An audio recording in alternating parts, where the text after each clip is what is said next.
Today we will learn open syllable. Open syllable means when there is two letter, okay, there is no letter after the vowel. મતલબ કે જે બી reading words આપણે read કરવાના છીએ એની vowels મતલબ લાસ્ટમાં vowel થી એન્ડ થાય છે અને એની પાછળ કોઈ પણ કોન્સોનન્ટ નથી. તો જ્યારે આવા સ્પેલિંગ આપણે રીડ કરવાના હોય ત્યારે આપણે શું કરવાનું છે? લાઈક ધીસ ઇઝ ગ એન્ડ આ જે લેટર છે એનું નેમ બોલવાનું છે. We have to say its name. Go go. Now ઓ નો. નાઉ હ એન્ડ નેમ બોલવાનું છે. આનું નામ શું છે? આઈ. આઈ. હાય. નાઉ વ ઈ.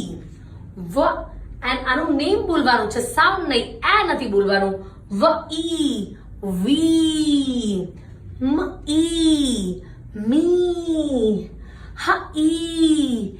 હી. તો તમારે ઓપન સિલેબલ ને આવી રીતના મેમોરાઇઝ રાખવાના છે. Okay, by everyone.